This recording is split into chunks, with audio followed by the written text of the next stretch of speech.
जी अस्सलाम वालेकुम जी, आवाज़ आ रही है?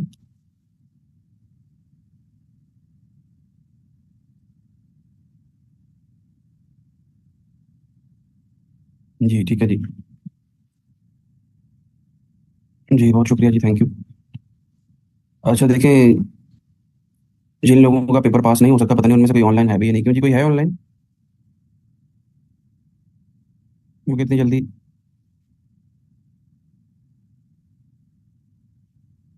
जिनका तो पेपर पास हो गया ऑब्वियसली वो तो नहीं होंगे ऑनलाइन। जिनका नहीं हो सका ना, उसके लिए मैंने ना एक ग्रुप में मैसेज किया है। उस मैसेज को ज़रा अच्छी तरह से सुन लें आप लोग। और पहले ना ज़रा ये एनालाइज करें कि ऐसा इशू आ कहाँ पे रहा है। क्योंकि एक ही चीज़ अगर आप रिपीट किए जाएंगे ना हर अटेम्प्ट में, तो आई कैप भी फिर उसी तरह से सेम रिपीट होगा वहाँ पे भी। तो ये बेसिकली मैं उन लोगों के लिए कह रहा हूँ जिनकी दो तीन चार अटेम्प्ट्स हो गई हैं, लेकिन वो फिर सेम उसी उसी ब्रैकेट में या उसी नंबर पे जाके बार बार फेल हो रहे हैं। तो पहले एनालाइज करें कि वो मसला आ कहाँ पे रहा है। अब कुछ स्टूडेंट ने मुझे मैसेज किया, वहाँ पे मैंने उनको ये ज़्यादातर स्टूडेंट को ये कहा था कि वो ना रिव्यू, जो स्क्रिप्ट का रिव्यू होता है ना आई कैप से, वो करवा लें। तो कुछ स्टूडेंट मैंने मैसेज किया जी कि वो तो बहुत महंगा है जी, वो पता नहीं शायद 10,000 से अबव की वो आई कैप फी लेता है। उसका एक दूसरा तरीकाकार भी ये हो सकता है कि जो पेपर आपने सॉल्व किया है उसमें थोड़ा सा मसला सिर्फ एक आ जाएगा, मैं बता देता हूँ क्या आएगा। वो पेपर आप सॉल्व करके एज इट इज़ मुझे दे दें। यानी जिस तरह आपने पेपर में किया था, मसला सिर्फ यही आएगा कि वो पेपर को किए हुए तो एक दो महीने गुजर गए हैं आपके। तो अब आप हो सकता है अभी जो मुझे अटेम्प्ट करके दें वो गलत हो, या वो गलत से मुराद वो कुछ और हो। लेकिन अगर आपकी रिटेंशन पावर ठीक है, आपको याद है कि आपने क्या क्या लिखा है, तो उसके अकॉर्डिंगली आप सॉल्व करके पेपर अपना सारे का सारा जिस तरह आपने पेपर कंडीशन में बैठ के किया है उसी तरह से सॉल्व करके मेरे साथ शेयर कर लें। मैं आपको उसके ऊपर वो फीडबैक दे दूंगा कि मसला कहाँ पे आ रहा है। ठीक है, ये मैक्सिमम मैं कर सकता हूँ। सबसे बेस्ट यही है कि आई कैप का जो रिव्यू वाला स्क्रिप्ट है ना वो निकलवा लें। ये बेसिकली मैं उन स्टूडेंट्स के लिए नहीं कह रहा जिनकी फर्स्ट अटेम्प्ट है या सेकंड, एक पहली दूसरी अटेम्प्ट में अगर आप फेल हो गए हैं तो कोई मसला नहीं है इतना। तो नॉर्मल सी बात है, क्या मेरे को इतना परेशान होने की जरूरत नहीं है। हो सकता है आपने अपने एंड से पूरी मेहनत की हो और आपके कॉन्सेप्ट्स भी क्लियर हों, लेकिन उसके बावजूद आप फेल हो गए हो। उसकी रीजंस होती है ना काफ़ी। और सबसे बड़ी रीज़न तो ये है कि वो आपने 3 आवर्स में परफॉर्म करना होता है वहाँ पे। तो बाज़ दफ़ा वो 3 आवर्स में ड्यू टू वेरियस रीजंस वो नहीं होता परफॉर्म अच्छे से। तो कोई इतना मसला नहीं है उसको। वो जो नहीं हुआ आपसे परफॉर्म, या वो जो भी रीजंस थे, कोशिश करें कि उनको बेहतर करें। और जिनके 40-45 के इन बिटवीन या 40 और 50 के इन बिटवीन वो फेल हुए हैं ना, तो उनमें तो थोड़ा सा बस इशू है, वो इशू प्रैक्टिस का है। ठीक है, तो वो प्रैक्टिस करें अच्छी तरह से। कोशिश करें कि बुक जब मेरी आ जाएगी तो उसमें जितने भी क्वेश्चंस हैं ना उनकी एटलीस्ट आप 2 टाइम्स मिनिमम, 2 दफ़ा। और वो कैसे करनी है, एक दफ़ा जो है वो क्लासेस के साथ साथ करें, यानी कि जब आपकी क्लासेस ख़त्म हो गई हों तो एक दफ़ा बुक में जितने भी क्वेश्चन है ना वो सारे आपने प्रैक्टिस कर लिए हों। मुझे पता है, मैं क्या 8 दफ़ा देता हूँ, करता कोई भी नहीं है। वो एक आधा दो चार बच्चे होंगे जो कर लेंगे। बाकी मैक्सिमम जो है वो शुरू के 2-4 दिन बस रिजल्ट के बाद जो है वो कर लेते हैं। उसके बाद फिर वही पहले वाली रूटीन। बहरहाल मैंने तो अपने एंड से वो आपको बताना है ना कि किस तरह से करना। तो एक दफ़ा कोशिश करें कि क्लासेस के दौरान सारे क्वेश्चंस की प्रैक्टिस हो जाए, और एक दफ़ा जो है वो फिर जब आपकी क्लास वो लीव्स मिलेंगी आपको, एग्जाम लीव्स, उसमें आप रिवाइज कर लें। ठीक है, कोई इतना इतना मुश्किल काम नहीं है। बुक में अगर फॉर एग्जांपल 150 या 200 क्वेश्चंस हैं, तो आप अभी भी देख लें। अभी जुलाई, 22 जुलाई है आज। जुलाई है, अगस्त, सितंबर, अक्टूबर, नवंबर। नवंबर आपका लीव्स लीव्स वाला है ना, एग्जाम लीव्स वाला महीना है। तो अक्टूबर से आप वर्क बैक कर लें। अक्टूबर, सितंबर, अगस्त और जुलाई के ये 10 दिन, तो ये तकरीबन 100 डेज बनते हैं। इन 100 डेज में 200 क्वेश्चन अगर आपने करने हैं तो कोई इतना मसला नहीं है। रोज के 2 सवाल करने हैं सिर्फ। रोज के दो दो क्वेश्चन करेंगे वो ज़्यादा बेहतर है एज कम्पेयर टू दिस कि आप एक ही दिन बैठ के जो है वो 15-20 सवाल कर लें। हाँ, बाज़ दफ़ा ऐसा हो जाता है, बाज़ दफ़ा बंदा स्टक होता है बाकी के कामों में, तो नहीं कर पाएगा, एक एक दिन या 2 दिन नहीं कर पाएगा। तो उस तरह के सिनेरियो में आप जो वीकेंड्स हैं, सैटरडे संडे, उसमें आप कवर कर लें। लेकिन कोशिश करें कि हर दिन जो है मिनिमम 2 क्वेश्चन की प्रैक्टिस करें। तो इस तरह से करके जब आप करेंगे तो आप देखिएगा आपका पेपर जो है ना वो बड़ी आसानी से पास हो जाएगा। सेल्स टैक्स की जो प्रैक्टिस क्वेश्चन है ना वो मैं अभी अपडेट कर रहा हूँ। वो इस वीक में मैं आपसे शेयर कर लूँगा। जब अपडेट हो जाएंगे ना तो वो ग्रुप में शेयर कर दूंगा। ठीक है जी, अब हम स्टार्ट करते हैं जी आज का लेक्चर। हाँ, समरी मैंने अपडेट कर ली है, लेकिन मैं एक ही दफ़ा इकट्ठे ही नोट शेयर करूंगा। उसमें फिर समरी भी साथ ही होगी। ठीक है,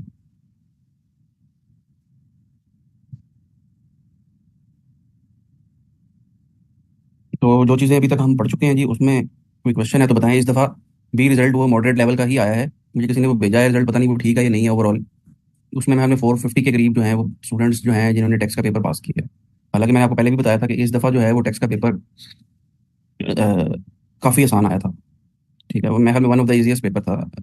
पिछले अगर आप 10 to 15 अटेम्प्ट्स निकाल लें तो आसान पेपर था, लेकिन उसके मुकाबले में आप अगर रिजल्ट देख लें फिर भी रिजल्ट वैसे का वैसा ही है। यानी वही 300 400 500 बचा, वही उसी रेंज में वो पास कर रहा है टैक्स के अंदर। एज कम्पेयर टू दिस, जो रिजल्ट किसी ने मेरे से शेयर किया है, मैं उसकी स्टैटिस्टिक्स बता रहा हूँ, हो सकता है वो गलत हो, या उसमें हमें रिपोर्टिंग में 1000 प्लस बच्चा पास हो गया पेपर। बीएफडी जो कि सबसे मुश्किल पेपर समझा जाता था इवन, यानी जब मैं पेपर दिया करता था तो उस वक्त तो बीएफडी में पास होना ही बहुत बड़ी एक बात हुआ करती थी। मैं 60 70 बच्चे शायद पास हुआ करते थे, 80 मैक्सिमम, तो उसमें मेरे ख्याल में 700 800 बच्चा पास हो गया। तो लेकिन टैक्स में बहुत आसान पेपर होने के बावजूद वो थी वही वही नंबर है। उसकी मैंने रीजंस आपको ऑलरेडी बता दिए, अभी एग्जामिनर के कमेंट्स ऑब्वियसली नहीं आए, लेकिन जब आएंगे तो आप पढ़ लीजिएगा। सबसे बड़ा इशू जो है वो सिनेरियो बेस्ड क्वेश्चंस के अंदर आ रहा है। प्लस इनकम टैक्स वाला एरिया भी स्टूडेंट का जो है वो अब वीक है। ठीक है, क्योंकि वो ज़्यादा मेहनत उसके ऊपर नहीं कर रहे। वो बेसिकली सिलेक्टिव स्टडी करते हैं।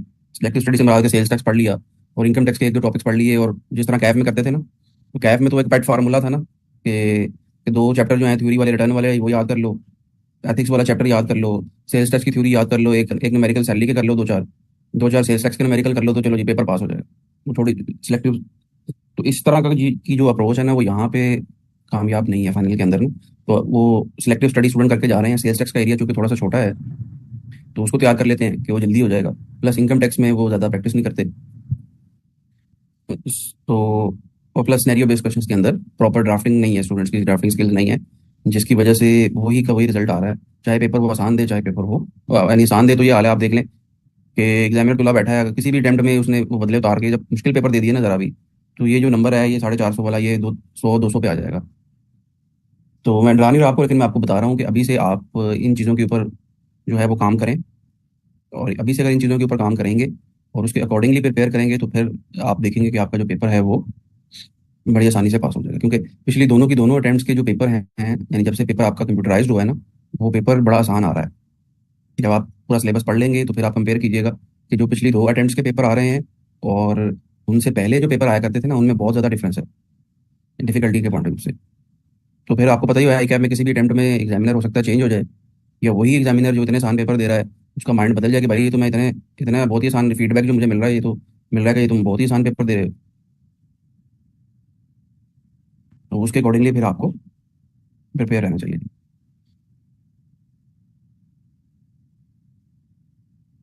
तो अब हम स्टार्ट करते हैं जी आज की class.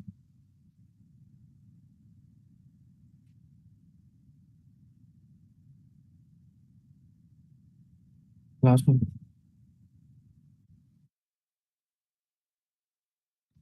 Wholesaler cum retailer involve in bulk import and supply to commercial importer से डिफरेंशिएट कर दें। कमर्शियल इंपोर्टर तो वो बंदा होता है जी जो गुड्स को इंपोर्ट करके फिर उनको एज इट इज आगे सेल कर देता है। होलसेलर जो होता है ना वो इंपोर्टर नहीं होता, वो लोकल लोकल ट्रेडर होता है। वो लोकल लोगों से गुड्स को खरीद के फिर आगे सेल करता है। अब आप सॉरी रही बात आपकी, अब आपका ये वाला क्वेश्चन कि यहाँ पे जो होलसेलर कम रिटेलर है उसको उसने कैसे डिफाइन किया हुआ है कि वो बंदा है जो बल्क में गुड्स को इंपोर्ट कर रहा है। अच्छा, कमर्शियल इंपोर्टर भी ये काम करता है कि वो बल्क में गुड्स को इंपोर्ट करता है। फर्क सिर्फ इतना है कि कमर्शियल इंपोर्टर जो होता है ना, वो रिटेल का काम नहीं करता या वो होलसेल का काम नहीं करता।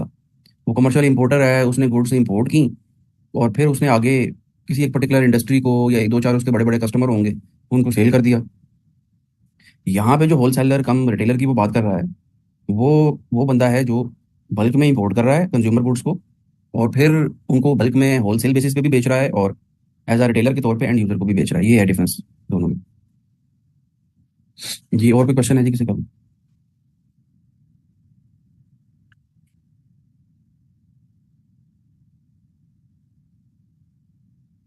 अच्छा, आप आगे चलते हैं जी। एक्सपोर्टर की अगर हम बात कर लें तो एक्सपोर्ट के ऊपर मैं थोड़ी सी पहले आपको समझा दूं थोड़ी सी बेसिक सी चीज़ें।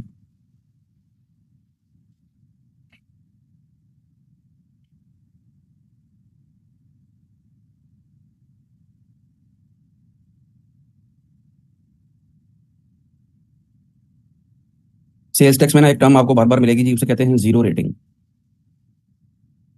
जीरो रेटिंग के लिए लॉ में उसने दो तीन बातें की हुई हैं जो मोटी मोटी बातें हैं ना।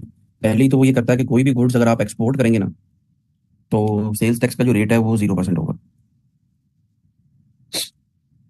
वही गुड्स जो आपने एक्सपोर्ट की हैं, अगर आप लोकली सेल कर देंगे तो आपको 18% चार्ज करना है और एफबीआर को पे करना है। लेकिन वही गुड्स आप अगर एक्सपोर्ट कर देंगे तो सेल्स टैक्स का जो रेट है वो जीरो हो जाएगा। अच्छा, फिर दूसरी बात उसने लॉ में ये की हुई है जी कि कोई भी गुड्स जो कि फिफ्थ स्केड्यूल में आ रही है वो भी जीरो रेटेड है। अच्छा, अब इसका मतलब क्या हुआ कि इसका मतलब ये हुआ कि सिर्फ और सिर्फ एक्सपोर्ट जो है वही जीरो रेटेड नहीं है। ज़्यादातर स्टूडेंट ने माइंड में यही बात बनाई हुई है कि जो गुड्स बाहर एक्सपोर्ट हो रही है ना वो जीरो रेटेड है। जो फिफ्थ स्केड्यूल है वहां पे लोकल सेल हो रही है। अभी हम फिफ्थ स्केड्यूल भी पढ़ेंगे डिटेल में कि सेल आप पाकिस्तान के अंदर कर रहे हो सर्टेन सिनेरियोज के अंदर, लेकिन चूंकि फिफ्थ में उसने उनको डाल दिया हुआ है उन सिनेरियोज को, तो सेल जो है वो लोकल सेल जो है वो भी जीरो रेट हो रही है। ठीक है। अच्छा, और फिर थर्ड के बारे में उसने कहा हुआ है कि बोर्ड जो है वो प्रेस्क्राइब कर सकता है।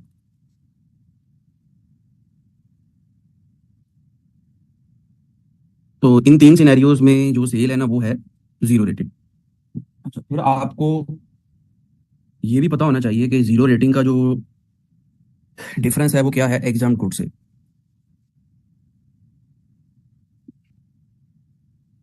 एग्जाम गुड्स के बारे में हमने पढ़ा था कि कोई भी गुड्स जो कि आपके सिक्स स्केड्यूल में आ रही है वो एग्जाम है। या इसी तरह उसने लिखा हुआ है कि बोर्ड के पास भी पावर है, बोर्ड में प्रिस्क्राइब, बोर्ड से हमारा एफबीआर। तो अब आपका क्वेश्चन ये हो सकता है या किसी भी और बंदे का लिए मैन का कि फर्क क्या है भाई दोनों में, कि जीरो रेटिंग में भी तुमने कह रहे हो कि सेल्स टैक्स लगेगा ही नहीं, जीरो लगेगा, 0% का मतलब जीरो, कोई टैक्स नहीं देना। यानी आपने अगर 100 रुपए की सेल की है तो यहाँ पे सेल्स टैक्स जीरो है। और अगर आपने एग्जाम गुड 100 रुपए की बेची है तो यहाँ पे भी सेल्स टैक्स है ही नहीं, तो आपका आउटपुट जीरो है। तो डिफरेंस क्या है दोनों के अंदर? अब लॉ ने इन दोनों के अंदर जो डिफरेंस दिया हुआ है ना वो इनपुट का दिया हुआ है। यानी देखे ना, आपने जो भी गुड्स एक्सपोर्ट किए हैं उनको मैन्युफैक्चर किया होगा ना, उनको मैन्युफैक्चर करने के लिए कोई भी गुड्स कि अगर आप मैन्युफैक्चरर हैं तो मैंने आपको पहले दिन ही समझाया था कि आपका रॉ मटेरियल लगता है, आपका पैकिंग मटेरियल लगता है, आपकी सर्विसेज का एक बड़ा मेजर पोर्शन होता है। सर्विसेज जिसमें आपकी बैंकिंग है, इंश्योरेंस है, कस्टम एजेंट है, टेली कम्युनिकेशन है, ऑडिट है, शेयर रजिस्ट्रार है,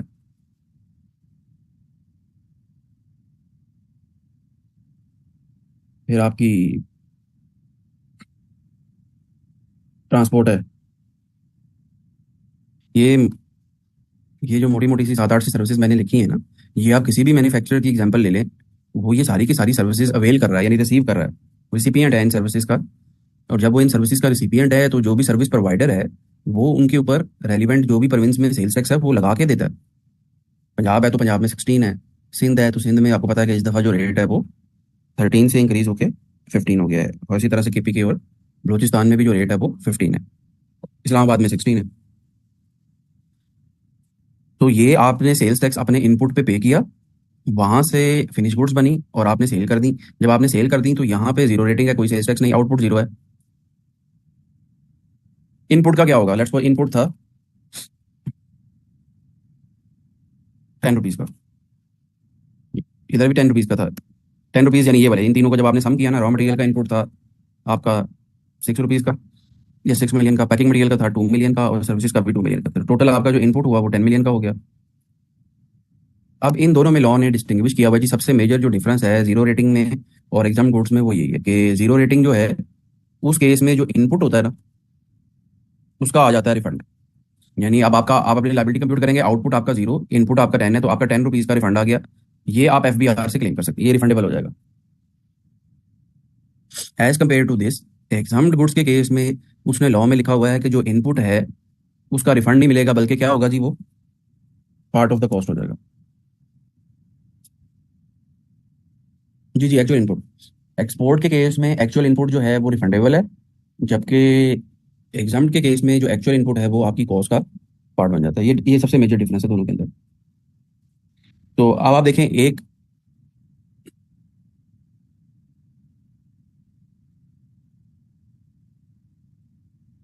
वो बोर्ड को ना डेलीगेशन की हुई है, उन्होंने लॉ में लिखा हुआ है कि जो पार्लियामेंट है, पार्लियामेंट ही करती है लॉ मेकिंग, लेकिन वो सर्टन केसेस में ना वो डेलीगेट, फेडरल गवर्नमेंट का वर्ड है बेसिकली, बोर्ड का वर्ड नहीं है, इसको ठीक कर लें, फेडरल गवर्नमेंट का वर्ड है यहाँ।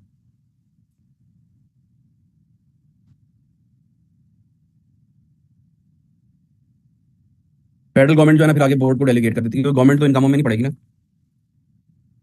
छोटे मोटे। फेडरल गवर्नमेंट जो है फिर वो जो रेलिवेंट मिनिस्टर होता है ना उसको डेलीगेट कर देती है। एफबीआर के पास फिर भी पावर नहीं है, आपकी बात बिल्कुल ठीक है। एफबीआर के पास पावर नहीं है कि जब भी एफबीआर की मर्जी हो वो चेयरमैन उठे एफबीआर का, और जिसके साथ भी उसके ताल्लुकात हैं उसकी बेस पे वो एग्जाम्शन दे दे गुड्स पे या जीरो रेटिंग दे दे। पहले ऐसे बड़ा बहुत होता था कि पहले लॉ में ये लिखा हुआ था कि एसआरओ के थ्रू जो है वो, सॉरी, पहले लॉ में सॉरी ये लिखा हुआ था कि बोर्ड के पास पावर है, सिर्फ बोर्ड के पास है। तो बोर्ड वाले जो हैं वो मिल मिला के ना लोगों से, बोर्ड के जो मेंबर्स होते हैं वो जो भी इन्फ्लुएंशियल लोग हैं पाकिस्तान के अंदर उनसे मिल मिला के तो वो उन्होंने बहुत ज़्यादा एग्जाम्शन दिए। अब ये पावर उन्होंने उनसे ले ली। तो मैं बता ये रहा था कि कोई भी गुड्स जो हैं अगर वो एग्जाम्ड हो जाएंगी तो उसके ऊपर जो इनपुट है वो आपकी कॉस्ट का पार्ट बन जाएगा। ये पॉइंट जो है ना अक्सर लोग इग्नोर कर देते हैं। वो ये समझते हैं कि एग्जाम्शन मिल गई हमें तो बड़ा फायदा हो जाएगा। फायदा तो इन द सेंस तो हो जाएगा कि आपका जो आउटपुट है वो जीरो हो जाएगा, आपकी प्रोडक्ट की जो प्राइस है वो कम हो जाएगी। कस्टमर को पहले कस्टमर ने 18% ज़्यादा देना था, अब कस्टमर ने 18% कम देना है। तो आपकी जो प्रोडक्ट है वो सस्ती हो जाएगी। जब सस्ती हो जाएगी तो सेल बढ़ जाएगी। यानी मैं एग्जांपल गाड़ियों की दे दूं कि गाड़ियों के ऊपर तो सेल्स टैक्स है आज। गाड़ियों के ऊपर सेल्स टैक्स गवर्नमेंट खत्म कर दे तो जो गाड़ी 1 करोड़ पे की है फॉर एग्जांपल, उसमें 18% तो टैक्स है, यानी वो 1 करोड़ की गाड़ी जो है वो 82 लाख पे आ जाएगी। बहुत बड़ा फर्क पड़ जाएगा ना। जब 18 लाख रुपए से गाड़ी की प्राइस कम हो जाएगी तो ऑब्वियसली सेल्स बढ़ जाएंगी, कस्टमर जो है वो ज़्यादा खरीदेंगे गाड़ी। तो इसी तरह एग्जाम के केस में होता है कि एग्जाम्शन अगर किसी को मिल जाएगी तो सेल वैल्यू रिड्यूस हो जाएगी, सेल की क्वांटिटी बढ़ सकती है। लेकिन दूसरे एंड पे एक नुकसान क्या होता है कि पहले तो आपका जो इनपुट था वो आप एडजस्ट कर लेते थे आउटपुट से, यानी आपकी कॉस्ट का पार्ट नहीं बनता था। अब क्या नुकसान होगा कि जितना भी इनपुट होगा वो सारे का सारा कॉस्ट का पार्ट बन जाएगा, यानी आपकी जो भी कॉस्ट ऑफ सेल्स हैं या एडमिन एंड सेलिंग एक्सपेंसेस हैं उसमें ऐड हो जाएगा। ठीक है, तो ये बात आपने प्रैक्टिकल पॉइंट ऑफ व्यू से जहन में रखनी है जी। अच्छा, अब हम जरा जीरो रेटिंग की तरफ वापस आ जाएं। प्रॉफिट ऑब्वियसली कम हो जाएगा, आपकी कॉस्ट में ऐड हो गया ना सेल्स टैक्स।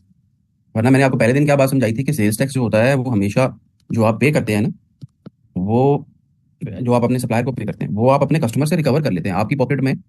वो वापस आ जाता है, आपको पहले से कोई पैसा नहीं देना होता है एफबीआर को। आपको तो सिर्फ कस्टमर से रिकवर करके अपना इनपुट एडजस्ट करके बैलेंस अमाउंट जो है वो एफबीआर को देनी होती है। लेकिन इस केस में जो सेल्स टैक्स आपने अपने सप्लायर को पे किया है वो आप अपने कस्टमर से रिकवर ही नहीं कर सके, क्योंकि कस्टमर को जब आपने सेल की तो वो एग्जाम्शन थी। लेकिन आपने इनपुट पे किया हुआ है तो वो अब आप रिकवर नहीं कर सके, जब तो वो आपकी कॉस्ट में ऐड हो जाएगा। जी, यहाँ तक कोई क्वेश्चन है जी किसी का?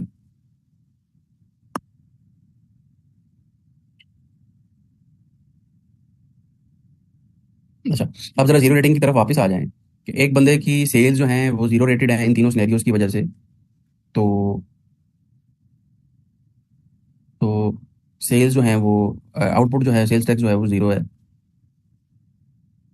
और जो आपका इनपुट है उसका आपको एफबीआर से रिफंड लेना पड़ेगा। अब एफबीआर की क्या कोशिश होगी जी मुझे बताएं, क्या एफबीआर वाले खुद से आपको 10 रुपए का रिफंड दे देंगे? वो कहेंगे भाई मेरी तरफ से तुम रजिस्टर ही ना हो, मुझे क्या। ठीक है, तब जब तुम रजिस्टर ही नहीं होगे तो मुझे तुम्हें रिफंड भी नहीं देना पड़ेगा। ठीक है, लेकिन एक्सपोर्टर की खुद कोशिश होगी कि मैं रजिस्टर हो जाऊँ सेल्स टैक्स में, क्योंकि अगर मैं रजिस्टर हो जाऊंगा तो मुझे एफबीआर की तरफ से रिफंड मिल जाएगा जब मैं एप्लीकेशन दूंगा, क्योंकि मेरा तो रिफंड आना है, मेरी तो सप्लाईज जो है वो जीरो रेटेड है। ठीक है, इसलिए एक्सपोर्टर के केस में उन्होंने वर्ड क्या लिखा हुआ है जी, कि बाकी केसेस में तो लिखा हुआ है कि मैंडेटरी है कि आपने रजिस्टर होना है, लेकिन एक्सपोर्टर के केस में लिखा हुआ है कि जो बंदा जीरो रेटेड सप्लाईज के ऊपर रिफंड लेना चाह रहा है वो रजिस्टर हो जाए बस।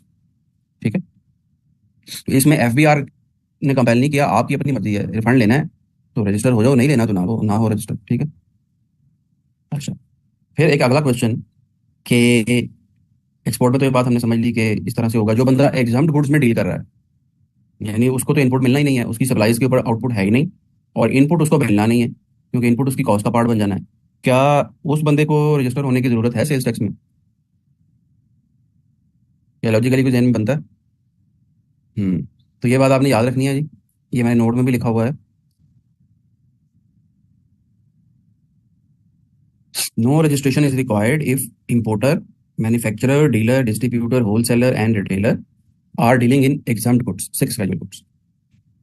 ठीक है, अगर आप मैन्युफैक्चरर हैं और आपकी सेल चाहे 1 बिलियन की हो रही है, वहाँ पे कॉटेज इंडस्ट्री में तो सिर्फ 8 लाख का क्राइटेरिया है ना, लेकिन आपकी सेल चाहे 1 अरब रुपए की हो रही है, लेकिन जिस चीज़ की सेल हो रही है वो अगर एग्जाम फ्रॉम टैक्स है यानी सिक्स कैजुअल में आ रही है।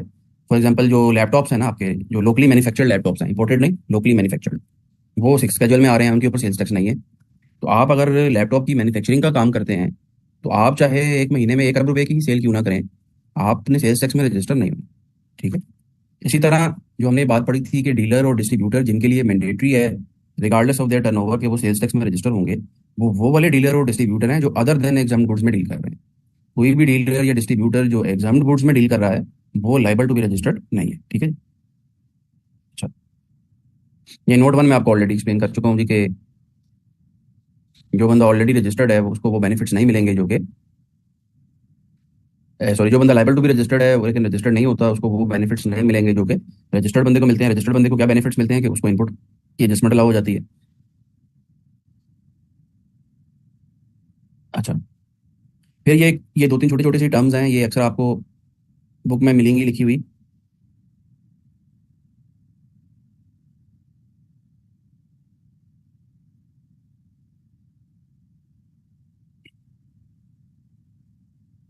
हाँ, ऐसा ही है कि एफबीआर से जो रिफंड है वो नहीं मिलता। एग्जाम्प्ट वाला जो है वो कस्टमर से रिकवर अगर करना चाहे तो उसको फिर प्राइस बढ़ानी पड़ेगी। अगर वो प्राइस बढ़ा देता है तो वो ठीक है, आपकी बात के वो फायदेमंद है उसके लिए ज़्यादा। यानी जो इनपुट की कॉस्ट, जो इनपुट जो है उसकी कॉस्ट का पार्ट बन रहा है वो भी फिर उसको सेल की वैल्यू में ऐड करना पड़ेगा।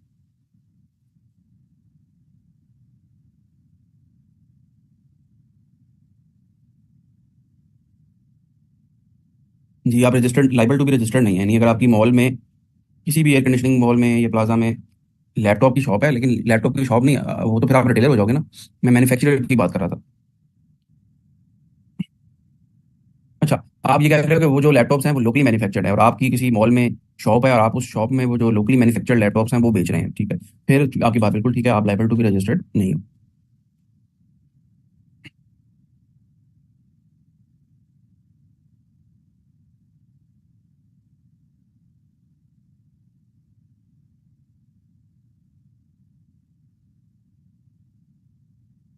नहीं नहीं, फिर नहीं मिलेगा।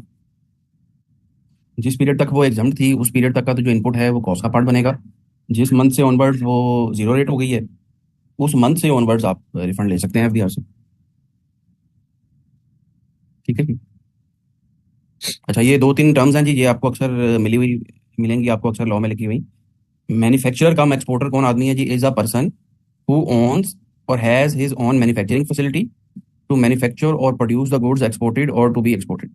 कि मैन्युफैक्चरर कम रिटेलर, जिस तरह कल हमने पढ़ा था ना, इसी तरह जैसे वो पेपर में भी आया हुआ था कि उसको मैन्युफैक्चरर के तौर पे भी रजिस्टर होना पड़ेगा और चूंकि उसकी चेन ऑफ स्टोर्स भी हैं तो रिटेलर के तौर पे भी होना पड़ेगा, यानी मैन्युफैक्चरर कम रिटेलर के तौर पे, जो कल मैंने आपको क्वेश्चन करवाया था प्रैक्टिस। इसी तरह से मैन्युफैक्चरर कम एक्सपोर्टर वो बंदा है जो मैन्युफैक्चरिंग करके सारी की सारी गुड्स जो हैं उनको एक्सपोर्ट कर देता है। ठीक, तो उसका ऑब्वियसली फिर रिफंड आ जाएगा। फिर एक टर्म आपको और मिलेगी, कमर्शियल एक्सपोर्टर। कमर्शियल इंपोर्टर तो हमने पढ़ लिया कि कमर्शियल इंपोर्टर वो बंदा है जो गुड्स को इंपोर्ट करके एज इट इज जो है आगे सेल कर देता है। Commercial exporter means a person registered as an exporter who does not have his own manufacturing facility and is exporting the goods whether in the same state or after getting them processed or manufactured from one or more registered person and holds a valid sales tax invoice for such processing, manufacturing or conversion। अब उसने basically distinguish कर दिया है note one को और note to को, कि note to में वो कह रहा है कि कमर्शियल यानी यहाँ पर अगर मैं एक्सप्लेन कर दूँ,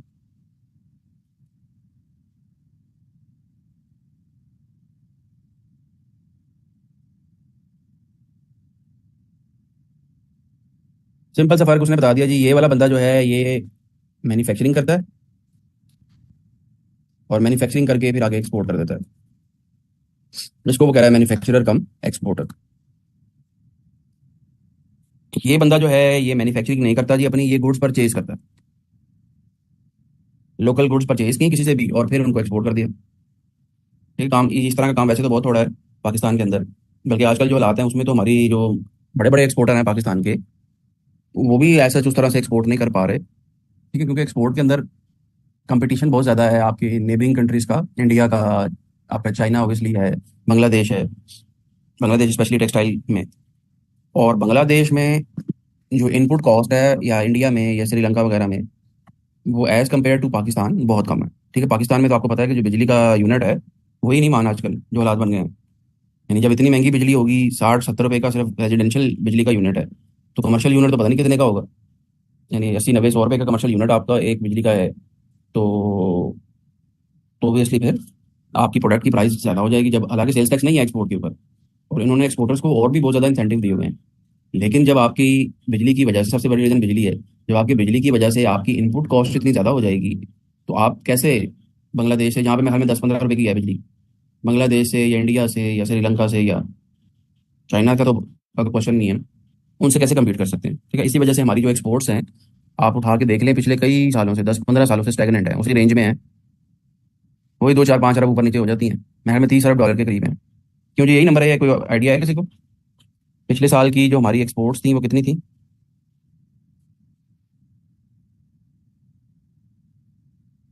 हाँ, इसी के आसपास ही है नंबर, $30 अरब के आसपास।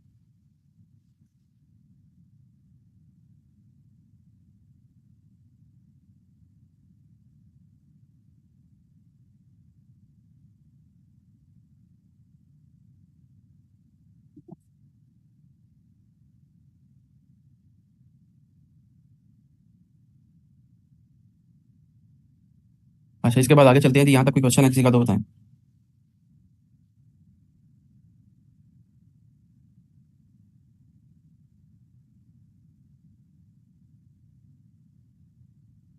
अच्छा, इसके बाद उन्होंने ना एक कमिश्नर को ये पावर दी हुई है कि जो भी बंदा लाइबल टू बी रजिस्टर्ड है, अगर वो खुद से रजिस्ट्रेशन नहीं करवा रहा, तो कमिश्नर जो है वो उसको कंपलसरीली रजिस्टर कर सकता है, खुद कमिश्नर जो है वो उसको रजिस्टर कर सकता है। ठीक है।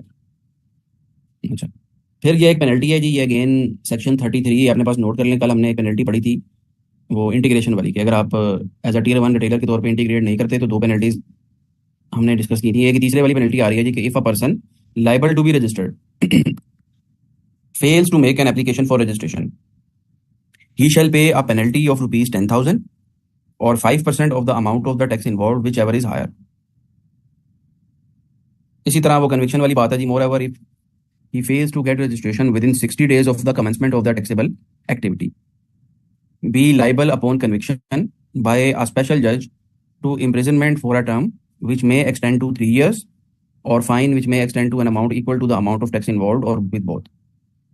ठीक है, तो ये क्वेश्चन अगेन आपको 4-5 नंबर का इस तरह से पेपर में आ सकता है जी, कि एक बंदा जो है वो लाइबल टू बी रजिस्टर्ड था, मैन्युफैक्चरर था या टेलर था, वो रजिस्टर्ड नहीं हो रहा है एफबीआर में, उसके क्या कॉन्सिक्वेंसेज होंगे, उसमें फिर ये आपको कवर करना होगा कि उसको पेनल्टी लगेगी।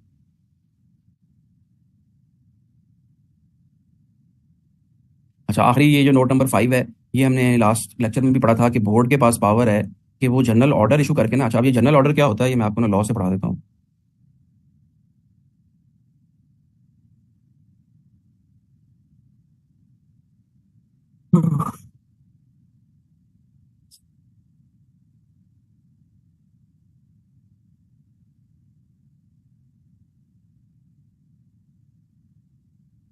ये ना आपके सेल्स टैक्स में ना सेक्शन है 55, रिमूवल ऑफ डिफिकल्टीज के नाम से। जी, मैंने आपको अभी थोड़ी देर पहले भी बताया कि जितने भी डॉक्यूमेंट्स हैं ना, वो मैं एक ही दफ़ा शेयर कर दूंगा आप लोगों से, मैं 1-2 दिन वेट करिए।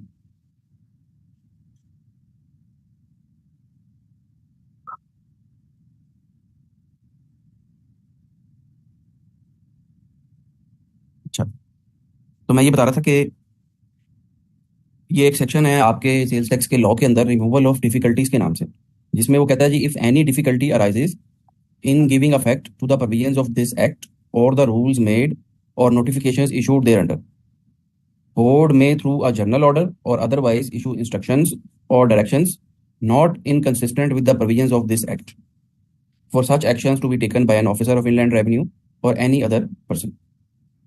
यानी यहाँ से आपने ये बात ध्यान में रखनी है कि उन्होंने सेल्स टैक्स में ये पावर दी हुई, इनकम टैक्स में भी यही सेक्शन है बिल्कुल, लेकिन इनकम टैक्स में जनरल ऑर्डर्स बड़े कम हैं, सेल्स टैक्स में आपको बहुत ज़्यादा मिलेंगे जनरल ऑर्डर्स, और उसकी पावर उन्होंने यहाँ पे दी हुई है एफबीआर को। ये जनरल ऑर्डर, इसका मतलब आपने याद रखनी है ये बात, ये एफबीआर इशू करता है। और कब इशू करता है जी, अगर एफबीआर को लग रहा हो कि इनकम टैक्स की कोई भी जो प्रोविजन है या सेल्स टैक्स की कोई भी जो प्रोविजन है, उसकी इम्प्लीमेंटेशन में कोई ना कोई मसला आ रहा है, कोई डिफिकल्टी आ रही है, तो एफबीआर जो है वो फिर जनरल ऑर्डर इशू कर सकता है। ठीक है, तो यहाँ पे अब ये जो ये वाला सेक्शन है ना, डिसकंटिन्यूएशन वाला, इसमें भी उसने कहा है कि एफबी, मैंने बोर्ड को पावर दिया है, वरना अगर बोर्ड को पावर ना दी होती, एफबीआर को की मर्जी पे छोड़ दिया जाता ना, तो एफबीआर में लाहौर में ही मेरे ख्याल में 100 कमिश्नर हैं, इस्लामाबाद में पता नहीं कितने कमिश्नर्स हैं, एंड सो ऑन, हर शहर के अंदर डिफरेंट डिफरेंट हैं। तो हर कमिश्नर ने अपनी अपनी मर्जी करनी थी, जिसके साथ, जिस टैक्स पेयर के साथ कमिश्नर की नहीं बननी थी या उसका कोई फटा होना था, उसका उसे सिम ब्लॉक कर देनी थी। ठीक है, या उसकी जो बिजली का कनेक्शन है वो बंद कर देना था, जिसके साथ लेन देन हो गया, बातचीत हो गई, उसको कहना था ठीक है भाई, तो इसलिए उन्होंने ना इस मामले में कि लॉ में सेक्शन तो था कि discontinuation of gas and electricity वाला, लेकिन उन्होंने साथ ये बात लिख दी कि बोर्ड को हमने पावर दी है कि बोर्ड एक जनरल ऑर्डर इशू करेगा। बोर्ड से हमारा एफबीआर का ऑब्वियसली जो चेयरमैन है वो इसको इशू करता है।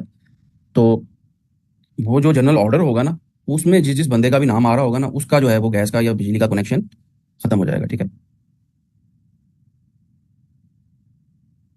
तो कोई भी बंदा जो लाइबल टू बी रजिस्टर्ड है, अगर वो रजिस्टर नहीं हो रहा, या अगर टीयर वन कैटेगरी का रिटेलर है लेकिन वो एफबीआर के साथ इंटीग्रेशन नहीं कर रहा, ये बात हमने कल भी पढ़ ली थी, तो एफबीआर के पास पावर है कि वो जनरल ऑर्डर इशू करके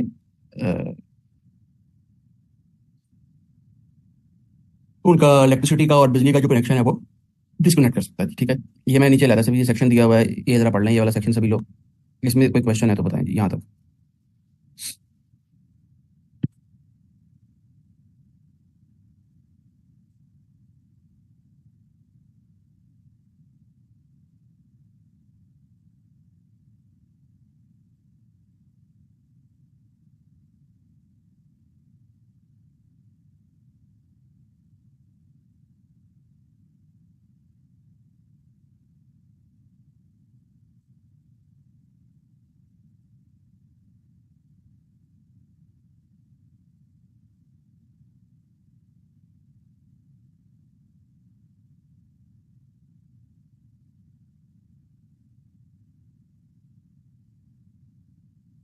अच्छा, अब हम जरा आगे चलते हैं जी। और रजिस्ट्रेशन वाला पोर्शन एक सर्टन एक्सटेंट तक हमारा कंप्लीट हो गया। अगर आपको याद हो तो मैंने किस तरह से इसको क्रॉस रेफर किया था या लिंक किया था कि हमने ये पढ़ा था कि टैक्सेबल सप्लाई, तीन चीज़ें होनी चाहिए किसी भी सेल्स टैक्स की ट्रांजैक्शन के अंदर। यानी अगर आपने किसी भी ट्रांजैक्शन के ऊपर सेल्स टैक्स चार्ज करना है तो ये मैंने तो लिखा होगा, ये तीन चीज़ें होनी चाहिए। पहली चीज़ हमने पढ़ी कि रजिस्टर्ड होना चाहिए आपको सेल्स टैक्स के अंदर, और वो अभी हमने अब आज की डेट तक आके ये कंप्लीट पढ़ लिया कि किस किस बंदे के लिए मैंडेटरी है कि वो सेल्स टैक्स में रजिस्टर्ड हो। ठीक है। फिर सेकंड बात हमने पढ़ी कि टैक्सेबल सप्लाई होनी चाहिए। टैक्सेबल सप्लाई में, हाँ टैक्सेबल सप्लाई हमने अभी पढ़नी है। उसमें से मैंने आपको ये एक बात बताई थी कि उसने कहा हुआ है कि ये जो लोग हैं जो लाइबल टू बी रजिस्टर्ड लोग हैं ना, ये वाले, ये अगर सप्लाई करेंगे गुड्स की, टैक्सेबल गुड्स की, तो फिर इन्होंने सेल्स टैक्स चार्ज करना है। ठीक है। फिर हमने गुड्स की डेफिनेशन पढ़ ली थी कि गुड्स के ऊपर चूंकि सेल्स टैक्स लगता है तो गुड्स में ये चीज़ें आ रही हैं। अच्छा, और एक तीसरा एलिमेंट इसके अंदर जो आगे वाली जो चीज़ें अभी हमने वो पढ़नी है, सप्लाई वगैरह क्या होती है, एक तीसरा एलिमेंट जो इसके अंदर अभी इसकी उसका कॉन्सेप्ट का वो है टैक्सेबल एक्टिविटी।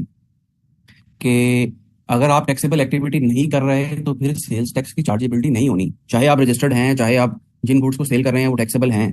लेकिन अगर टैक्सेबल एक्टिविटी ही नहीं हो रही, तो तीसरा एलिमेंट अगर मिसिंग है किसी भी ट्रांजेक्शन के अंदर, तो सेल्स टैक्स की चार्जेबिलिटी नहीं होनी। ठीक है। यानी यहाँ मतलब इधर भी टैक्सेबल एक्टिविटी का वर्ड आया है यहाँ पे, ये। क्योंकि जाहिर सी बात है, अगर आप टैक्सेबल एक्टिविटी कर रहे हैं तो ही तो सेल आपने सेल्स टैक्स में रजिस्ट्रेशन करवानी है। अगर आप टैक्सेबल एक्टिविटी ही नहीं कर रहे तो फिर सेल्स टैक्स में रजिस्ट्रेशन करवाने की जरूरत नहीं है, चाहे आप मैन्युफैक्चरर हैं चाहे आप डीलर हैं। क्योंकि तीनों एलिमेंट्स अगर एक ट्रांजेक्शन में प्रेजेंट ही नहीं है, सेल्स टैक्स नहीं लगेगा। तो तो अब हम अगला जो पॉइंट बेसिकली पढ़ने जा रहे हैं ना, वो टैक्सेबल एक्टिविटी क्या होती है, उसकी डेफिनेशन ये मैंने बेसिक कॉन्सेप्ट में दी हुई है जी। ये है जी, taxable activity means an economic activity carried on by a person whether or not for profit and includes. वो कह रहा है कि आपने अगर कोई भी इकोनॉमिक एक्टिविटी कर ली है ना, चाहे वो गुड्स आपने, आसान हो जाएगी जरा।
जी आवाज़ आ रही है जी।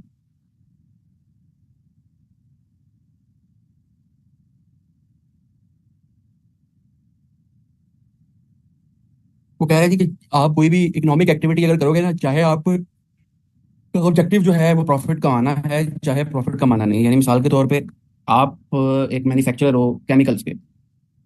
वो जो केमिकल्स हैं जो आपने मैन्युफैक्चर किए हैं, चाहे वो आप फ्री में सेल कर रहे हो चाहे वो आप प्रॉफिट पे सेल कर रहे हो, इकोनॉमिक वो टैक्सेबल एक्टिविटी में आ जाएगा। ठीक है, यानी आपने फ्री सैंपल के तौर पे गुड्स दे दी किसी को, अपने कस्टमर को या अपने डायरेक्टर को, तो वो टैक्सेबल एक्टिविटी में आ जाएगा। ठीक है, and includes N activity carried on in the form of a business, trade और मैन्युफैक्चर। ये तो सिंपल है कि आप ट्रेडिंग करो चाहे मैन्युफैक्चरिंग करो या बिजनेस करो, आपकी टैक्सेबल एक्टिविटी है।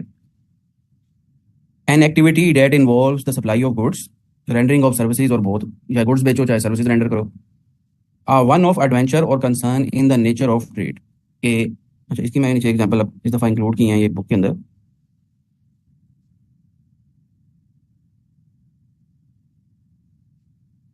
कि इसकी एग्जांपल ये नीचे दी हुई है जी, ये आई कैप में ये क्वेश्चन आया था, मैंने यहाँ पे इंक्लूड कर दिया है। इसका फिफ्थ पॉइंट एग्जांपल नीचे मैंने दी हुई है जी, ये वाला क्वेश्चन क्या है जी। Under the sales tax act briefly explain whether the following are considered taxable activities. इसका पांचवा पॉइंट है जी, Qurratulain a homemaker with the hobby of baking cakes and pastries rented a stall at the Karachi Food Festival and sold her baked items।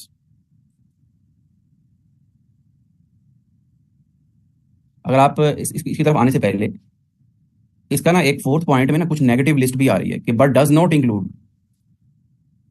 ऊपर कहता है one of adventure or concern in the nature of trade जो है वो taxable activity है, या कोई भी और आपने काम किया है इकोनॉमिक एक्टिविटी की फॉर्म में, वो भी टैक्सेबल एक्टिविटी है, बट डज नॉट इंक्लूड।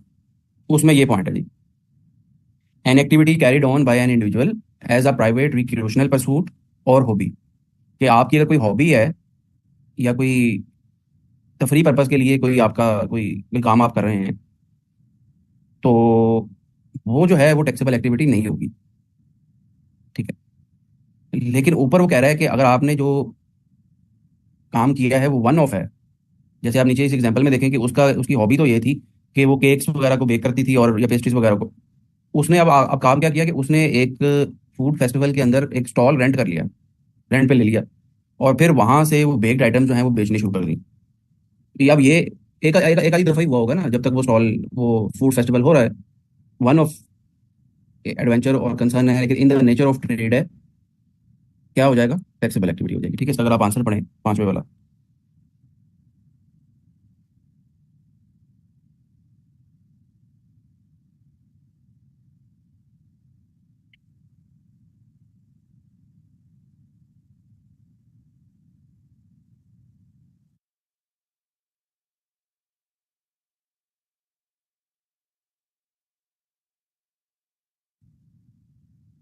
कि Shahzad played the piano, an instrument he has played since childhood, at his parents anniversary party. अब ये कोई टैक्सेबल एक्टिविटी नहीं है। ठीक है, क्योंकि यहाँ पे कोई इकोनॉमिक एक्टिविटी नहीं हो रही, अगरचे वो, और वो विदाउट एनी कंसिडरेशन हो रहा है, लेकिन ये अब हॉबी में फॉल कर जाएगा, ये थर्ड में। जी,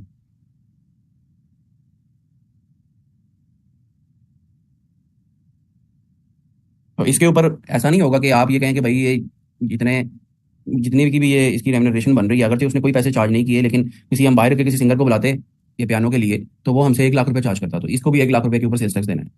ऐसा नहीं होगा। लेकिन यही काम अगर एक कंपनी करे कि कंपनी जो है वो डायरेक्टर को फ्री सैंपल के तौर पे गुड्स दे दे 1 लाख रुपए की, तो वो टैक्सेबल एक्टिविटी है, उसके ऊपर सेल्स टैक्स चार्ज होगा। ठीक है, अच्छा, इसी तरह से टैक्सेबल एक्टिविटी में एक नेगेटिव लिस्ट में क्या चीज़ आ रही है जी, एम्प्लॉयर और एम्प्लॉय का रिलेशन। के एम्प्लॉयर और एम्प्लॉय के रिलेशन में अगर एम्प्लॉई आपको किसी किस्म की भी सर्विसेज दे रहा है, तो वो सैलरी में जाएंगी, वो टैक्सेबल एक्टिविटी नहीं है। और वो चूंकि टैक्सेबल एक्टिविटी नहीं है, तो उसके ऊपर सेल्स टैक्स नहीं लगेगा। यानी अगर ये उसने यहाँ पे कवर ना किया होता ना, तो सैलरी के ऊपर भी सेल्स टैक्स लग जाना था। इसलिए उसने इसको यहाँ पे कवर किया हुआ है। जैसे इसका पहला पॉइंट ये है।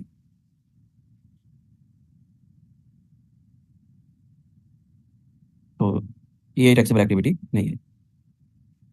अच्छा, तो टैक्सेबल एक्टिविटी वाले पॉइंट में कोई क्वेश्चन है किसी का, या कोई कंफ्यूजन है तो बताएंगे।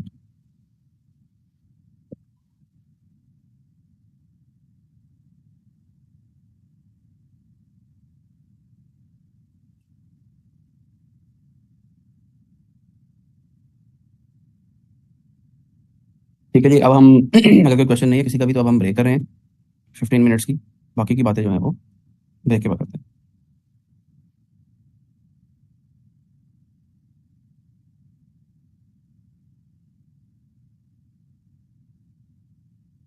नहीं नहीं, यहाँ पे तो उसने ये बात लिखी नहीं हुई कि वो गोरे तो लाइन जो है वो उसने पैसे लिए हैं या नहीं लिए। चाहे वो पैसे ले चाहे ना ले, वो टैक्सेबल एक्टिविटी है।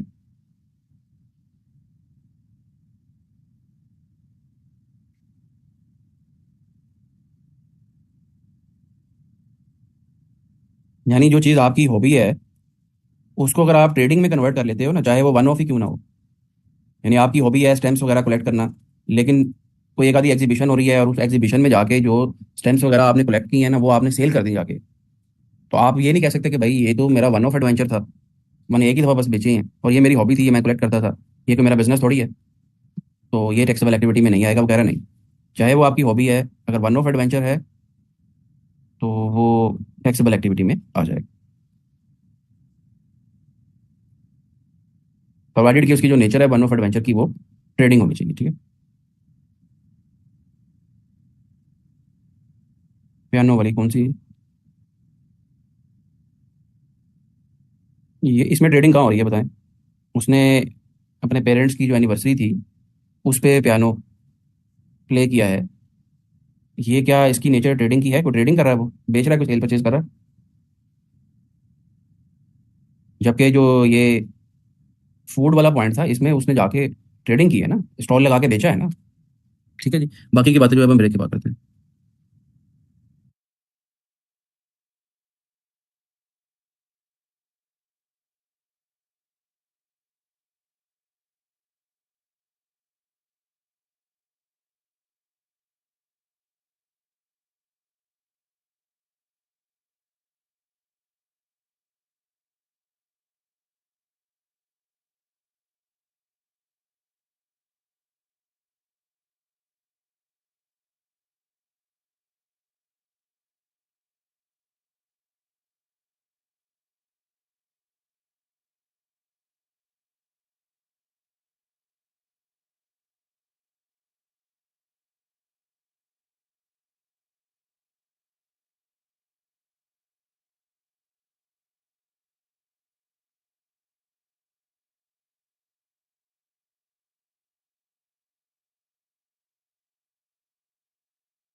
जी आवाज़ आ रही है जी।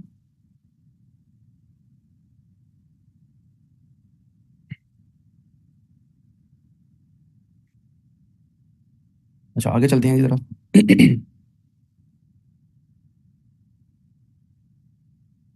और ये एक छोटा सा कॉन्सेप्ट है जी टेम्पररी रजिस्ट्रेशन का।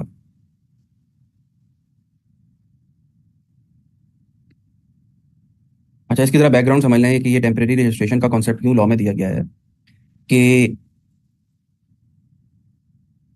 जब आप गुड्स इंपोर्ट करने जाते हैं ना तो हमने एक चीज़ पढ़ी कि दो तरह के इंपोर्टर हो सकते हैं जी। एक है कमर्शियल इंपोर्टर और एक है मैन्युफैक्चरर इंपोर्टर। एफबीआर की या गवर्नमेंट की हमेशा से ये कोशिश होती है कि ज़्यादा से ज़्यादा इंकरेजमेंट जो दी जाए ना वो मैन्युफैक्चरिंग सेक्टर को दी जाए as compare to trading sector. इसलिए इंपोर्ट स्टेज पे भी जो कमर्शियल इंपोर्टर है उसकी जो टैक्सेशन है ना उसको जो डिफरेंट तरह के टैक्सेस लगते हैं वो ज़्यादा हैं, जबकि जो मैन्युफैक्चरर है उसके टैक्सेस कम है। मैं आपको सेल्स टैक्स की एग्जांपल दे देता हूँ क्योंकि अभी हम सेल्स टैक्स पढ़ रहे हैं कि जब आप कोई भी गुड इंपोर्ट करेंगे तो कमर्शियल इंपोर्टर को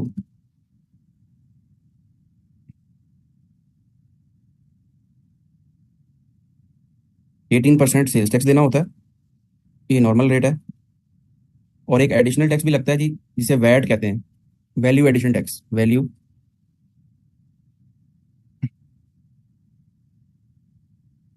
ये है जी 3%। तो ये 21% जो सेल्स टैक्स है ना ये इंपोर्टर को इंपोर्ट स्टेज पे देना होता है, कमर्शियल इंपोर्टर को। एज कम्पेयर टू दिस जो मैन्युफैक्चरर है उसको सिर्फ 18 देना है। ये जो 3% है इसको नहीं देना। ठीक है, ये तो सिर्फ है, मैंने आपको सेल्स टैक्स की एग्जांपल दे दी। इसी तरह अगर मैं इनकम टैक्स की बात कर लूँ तो इनकम टैक्स भी सिर्फ अभी आपको बताने के लिए समझा रहा हूँ, बाकी डिटेल हम सारी इनकम टैक्स में पढ़ेंगे कि कमर्शियल इंपोर्टर के लिए जो रेट है वो 6% तक है, लेकिन जो मैन्युफैक्चरर है उसने 1 या 2% देना होता है। कुछ गुड्स पे 1 है, कुछ पे 2 है। इसी तरह से जब आप इंपोर्ट करते हैं तो एक तीसरा जो सबसे कॉमन टैक्स होता है ना वो कस्टम ड्यूटी है। कस्टम ड्यूटीज भी कमर्शियल इंपोर्टर के लिए ज़्यादा होती हैं और मैन्युफैक्चरर के लिए कम होती हैं। और मैं एग्जांपल दे रहा हूँ, ये मुझे एग्जैक्ट कंफर्म नहीं है क्योंकि कस्टम ड्यूटी जो है वो हमारा सिलेबस भी नहीं है, और कस्टम ड्यूटी जो है वो तो हर प्रोडक्ट टू प्रोडक्ट जो है वो वेरी करती है। सिर्फ एग्जांपल देने के बता रहा हूँ कि एक प्रोडक्ट पे अगर कस्टम ड्यूटी कमर्शियल इंपोर्टर है आप तो 5 होगी, और अगर आप मैन्युफैक्चरर हैं तो 2 होगी।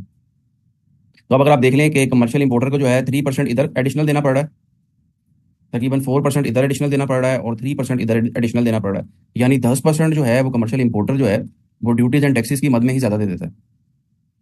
ठीक है, तो 10% एक बहुत मेजर अमाउंट है ना। अगर आप एक 1 अरब रुपए की मशीनरी इंपोर्ट कर रहे हैं तो 100 मिलियन यानी 10 करोड़ रुपए आपने ज़्यादा देना है। तो इसका बड़ा मेजर इम्पैक्ट है। तो अब ये टेम्पररी रजिस्ट्रेशन की तरफ मैं आ जाता हूँ कि एक बंदा है जिसके पास अभी वो मशीनरी ही नहीं है।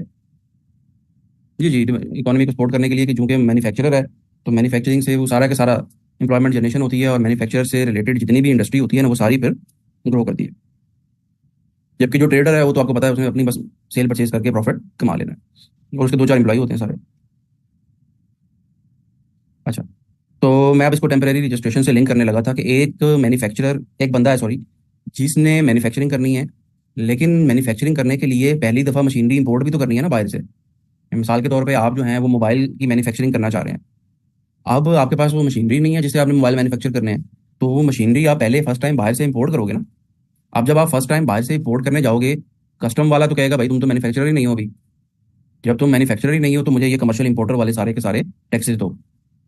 आप उसको कहोगे नहीं भाई, मैं अगर से मैन्युफैक्चरर अभी नहीं हूँ लेकिन मैं मैन्युफैक्चरिंग पर्पस के लिए ही वो मशीनरी इंपोर्ट करना चाह रहा हूँ।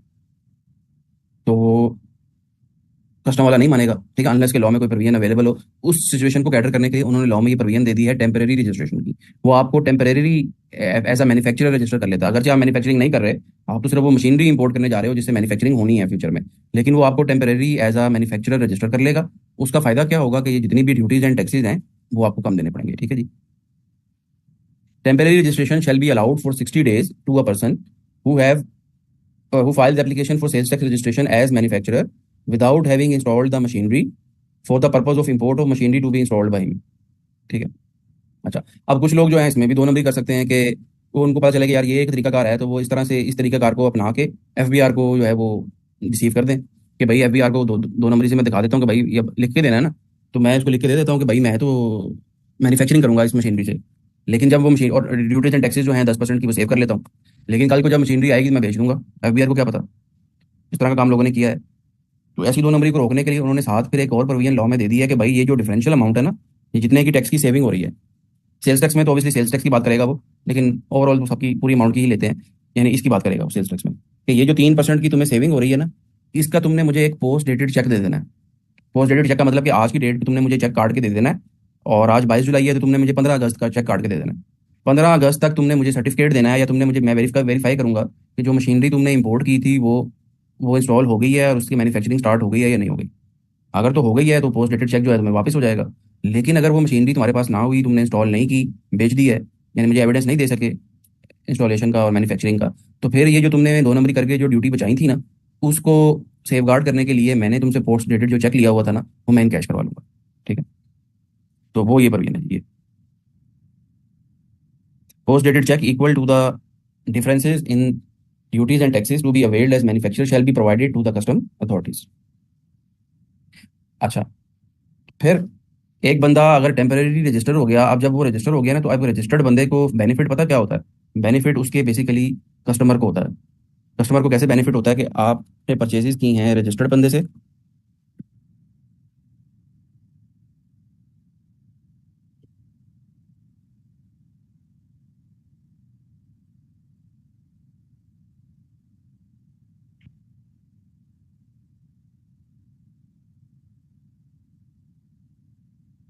हाँ, मैं ये बताने लगा था कि बेनिफिट क्या होता है कि आप एज अ कस्टमर किसी भी ऐसे बंदे से गुड्स परचेज करें जो कि सेल्स टैक्स में रजिस्टर्ड है, तो वो आपको सेल्स टैक्स की इनवाइस इशू करेगा, कि वो रजिस्टर्ड है सेल्स टैक्स में। और आपने अगर इनपुट क्लेम करना है तो लॉ में सबसे पहला क्राइटेरिया ये है कि किसी भी आइटम के ऊपर अगर आपने इनपुट क्लेम करना है तो आपके पास उसकी टैक्स इनवाइस होनी चाहिए। ठीक है, तो आप इनपुट क्लेम कर लेंगे। लेकिन अगर आपने वही प्रोडक्ट किसी अनरजिस्टर्ड बंदे से खरीदी है, तो अनरजिस्टर्ड बंदा जो है वो तो टैक्स इनवाइस इशू ही नहीं कर सकता। जब वो इशू ही नहीं कर सकता, तो वो सेल्स टैक्स भी चार्ज नहीं करेगा। लेकिन क्या कभी आपने ऐसा नोट किया है कि वो अनरजिस्टर्ड बंदा जो है वो आपको सस्ती चीज़ बेच दे? ऐसा भी नहीं है, बेचेगा वो भी आपको 118 की। फर्क सिर्फ इतना है कि वो 18 रुपये सेल्स टैक्स भी आपसे ले लेगा। ठीक है, क्या अब आपको इनपुट का मिलेगा जी टैक्स क्रेडिट? इनएडमिसिबल है, क्योंकि आपके पास टैक्स इनवाइस ही नहीं है। ठीक है, अच्छा, तो अब ये इस केस की तरफ मैं आ जाता हूँ। जो बंदा टेम्परेरीली सेल्स टैक्स में रजिस्टर्ड हो गया, ये भी तो इनवाइस इशू कर सकता है ना, क्योंकि इसके पास सेल्स टैक्स का रजिस्ट्रेशन नंबर है। तो जबकि जो आपका बेसिकली इंटेंट थी इस प्रोविजन की लॉ में देने की, इस प्रोविजन में इस प्रोविजन को लॉ में देने की इंटेंट लेजिस्लेटर की ये हरगिज नहीं थी कि आप सेल परचेज करना शुरू कर दें उस पीरियड के अंदर। उसने तो सिर्फ आपको फैसिलिटेट करने के लिए ये लॉ में एक प्रोविजन दे दी कि भाई इन 60 दिनों के अंदर अंदर मशीनरी इंस्टॉल करो, मशीनरी बाहर से इंपोर्ट करो, लाके यहाँ पे इंस्टॉल कर लो, तो तुम्हारी टेम्परेरी रजिस्ट्रेशन खत्म हो जाएगी, मैं तुम्हें पक्की रजिस्ट्रेशन दे दूंगा। ठीक है, लेकिन अगर आपने क्या काम किया, आपने मशीनरी बाहर से इंपोर्ट की 60 दिन के अंदर अंदर, और उससे प्रोडक्शन करके चीज़ें भी बेचनी शुरू कर दी आगे, तो वो कह रहा है कि जो भी बंदा इस टेम्परेली रजिस्टर्ड बंदे से गुड्स खरीदेगा उसको इनपुट नहीं मिलेगा। ठीक है, यानी ये अब आपको पेपर में आ सकता है इस तरह से, purchases from temporarily registered person. 100 रुपए की फॉर एग्जाम्पल खरीदी है जी, 18 का आपने सेल्स टैक्स इशू किया। पहली बात उसने लॉ में लिख दिया कि आप इनवाइस इशू ही नहीं कर सकते अगर आप टेम्परेली रजिस्टर्ड हो, आप सेल्स टैक्स की इनवाइस इशू ही नहीं कर सकते।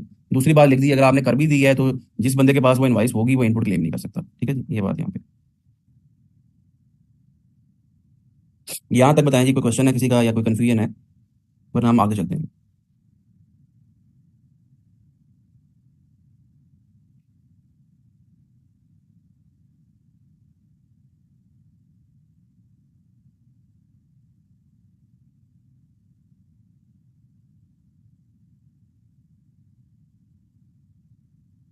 कोई नहीं है, अब जरा आगे चलते हैं जी। और ये जो टॉपिक है ना, ये आपको अब आपकी सब अभी जो आपसे मैंने शेयर की हुई है ना सेल्स टैक्स की समरी, ये अगले वाला टॉपिक उसमें नहीं मिलेगा, क्योंकि ये रिसेंटली अभी आया है और ये एक बड़ा हॉट टॉपिक भी है आजकल। ये है जी SRO 350।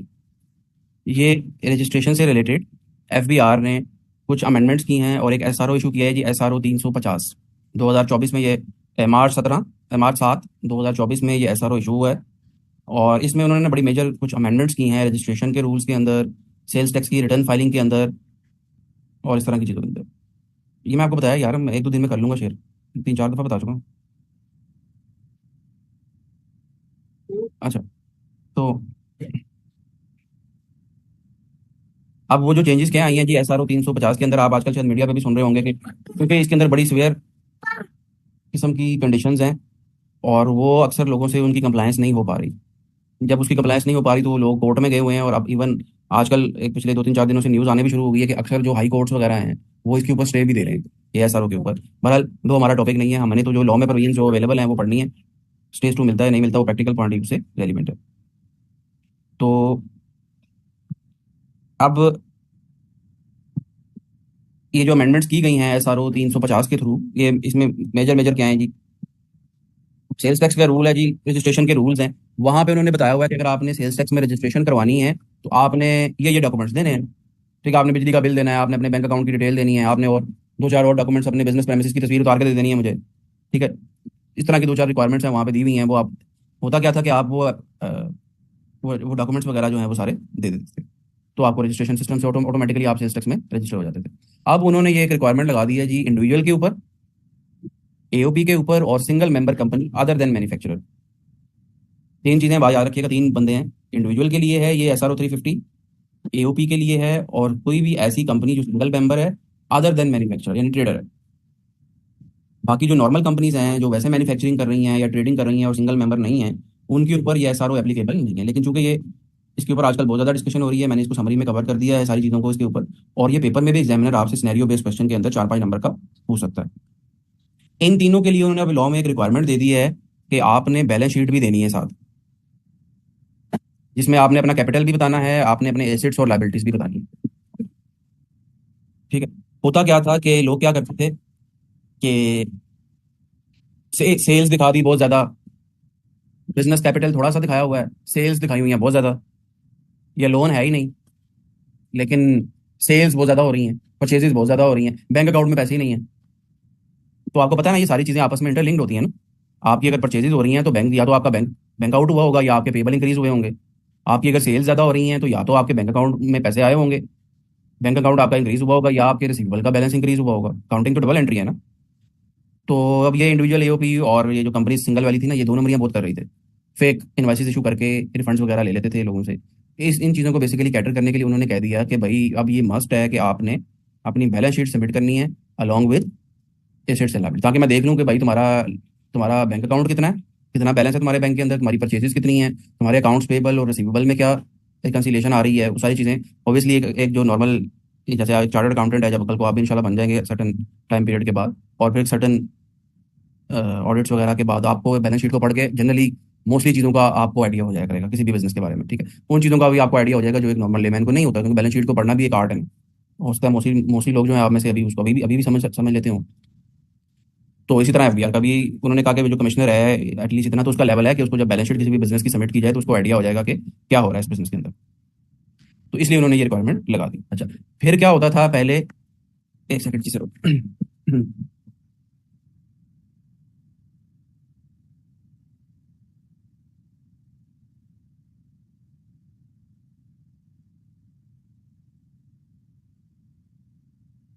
जी, तो पहले क्या होता था कि जैसे ही बंदा रजिस्ट्रेशन की एप्लीकेशन देता था ना, और अलॉन्ग विद जो भी रेलिवेंट डॉक्यूमेंट्स लॉ में बताए हुए थे, बैंक अकाउंट वगैरह और बिजली का बिल वगैरह और अपने बिजनेस प्रेमिसेस वगैरह का एड्रेस वगैरह, सीएनआईसी वगैरह, तो ऑटोमेटिकली सिस्टम जो है वो रजिस्ट्रेशन की एप्लीकेशन अप्रूव कर देता था। अब उन्होंने कहा कि भाई अब ऑटो अप्रूवल नहीं होगा। अब जो वहाँ पे ऑफिसर बैठा हुआ है ना, इसको लोकल रजिस्ट्रेशन ऑफिस का नाम उसने दिया हुआ है, वो पहले मैनुअली चेक करेगा कि सारे के सारे डॉक्यूमेंट्स इंक्लूडिंग बैलेंस शीट वो सबमिट हो गई है या नहीं हो गई। ठीक है, वो अगर सारी चीज़ें इंश्योर करने के बाद फिर वो आपको रजिस्ट्रेशन आपकी एक्टिव करेगा। ठीक है, क्योंकि मैंने आपको भी एक बात बताई कि जो बंदा सेल्स टैक्स में रजिस्टर है ना, 2 नंबर ही वही करता है। ये जो फेक इनवाइसिस का कॉन्सेप्ट है ना, कि आप लोग करते क्या थे, क्योंकि आप जाहिर सी बात है आपने रजिस्टर्ड बंदे से कोई चीज़ खरीदी है तो आपको इनपुट मिलेगा ना। जो बंदा सेल्स टैक्स में रजिस्टर ही नहीं है उससे आप कैसे इनपुट ले सकते हैं? अभी मैंने आपको समझा दी बात ये वाली ये। तो लोग क्या करते थे, वो फेक सेल्स टैक्स में रजिस्टर हो जाते थे। फेक रजिस्टर होने के बाद फ्लाइंग इनवाइसिस का कॉन्सेप्ट ये होता है कि बैकएंड पे एक्चुअल में कोई गुड्स की ट्रांजैक्शन नहीं हो रही, सिर्फ किताबों में हवाई इनवाइसें बना के, और उन इनवाइसों की बेस पे जो दूसरी पार्टियां हैं वो इनपुट क्लेम कर लेती थी।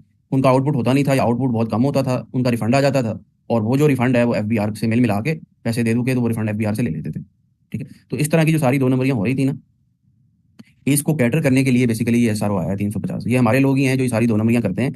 और ये जब सारी 2 नंबरियां करते हैं ना, कुछ कुछ लोग हैं ऑब्वियसली, लेकिन इनकी वजह से जो ऑनेस्ट टैक्स पेयर है वो भी फंस जाता है। तो ये जो एसआरओ आया है ना, इसकी वजह से सारे लोग फंस गए हैं।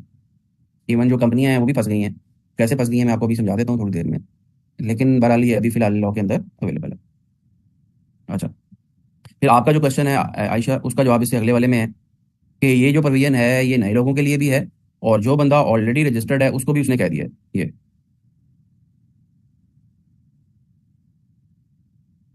पहले तो इस एसआरओ में ये लिखा हुआ था कि जो बंदा ऑलरेडी रजिस्टर्ड है ना, उसको 30 दिन के अंदर अंदर बैलेंस शीट मुझे देनी है। फिर वो 30 दिन के ऊपर लोगों ने बहुत शोर मचाया कि भाई हम 30 दिन में नहीं दे सकते, तो वो 30 दिन की रिक्वायरमेंट उन्होंने खत्म कर दी है। एज ऑफ टुडे लॉ में कोई पीरियड प्रिस्क्राइब नहीं है कि इतने दिनों के अंदर देनी है। वो जो 30 डेज का वर्ड वहाँ पे लिखा हुआ था ना, वो बाद में उन्होंने डिलीट कर दिया है। लेकिन प्रोविजन अभी भी वही है कि जो बंदे ऑलरेडी रजिस्टर्ड हैं उनके लिए भी मैंडेटरी है कि वो बैलेंस शीट देंगे। अच्छा, along with assets and liabilities. अगर जो बंदे ऑलरेडी रजिस्टर्ड हैं वो बैलेंस शीट और बैंक अकाउंट की डिटेल और पार्टनर्स की जो परसेंटेज है वो नहीं देंगे, तो वो कह रहा है कि मैं तुम्हारी रिटर्न फाइलिंग का सिस्टम ही ब्लॉक कर दूंगा। अब रिटर्न पता क्या होती है? सेल्स टैक्स की जो रिटर्न है ना, वो ऑटोमेटेड है। वो एफबीआर के पोर्टल पे जाके फाइल होती है।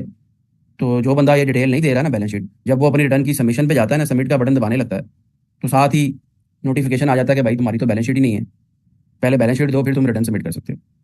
तो वो अब रिटर्न सबमिट ही करने नहीं दे रहा। अब एक बहुत बड़ा मसला लॉ के अंदर ये है कि अगर आप, एक सेकंड,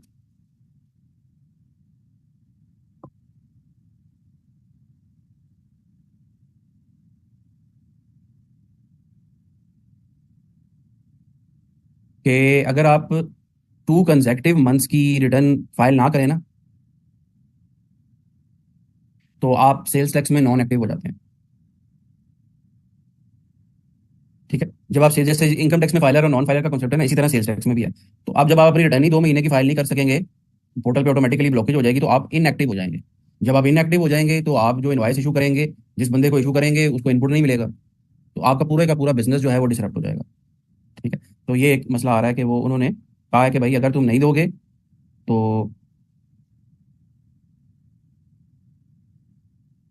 आईआरएस पे मैं ब्लॉकेज कर दूंगा तुम्हारी रिटर्न की, और तुम्हें पहले कमिश्नर से अप्रूवल लेना पड़ेगा।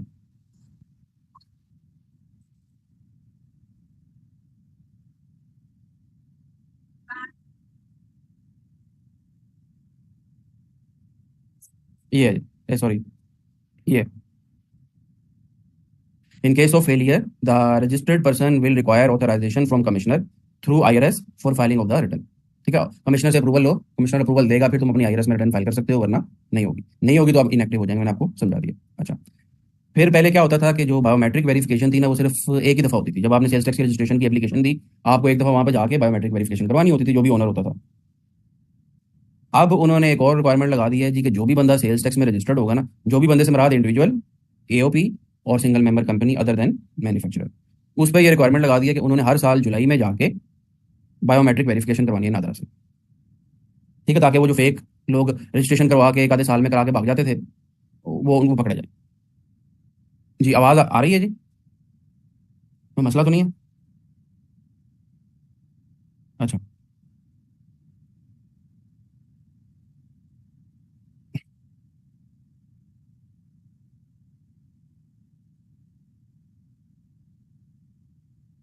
नहीं नहीं, वो तो जब आपकी वेरिफिकेशन कर रहा होगा ना, अगर आपने फर्स्ट टाइम एप्लीकेशन दी है, तो आपके जब सारे डॉक्यूमेंटेशन वगैरह देखेगा तो उसमें आपकी बायोमेट्रिक वेरिफिकेशन का डॉक्यूमेंट भी होना चाहिए नादरा से, वो आप लगाते हैं साथ। अगर नहीं होगा तो वो आपको नहीं करेगा रजिस्टर। ठीक है, और अगर आप ऑलरेडी रजिस्टर्ड हैं, आपको हर साल जून में जाके बायोमेट्रिक करवानी है।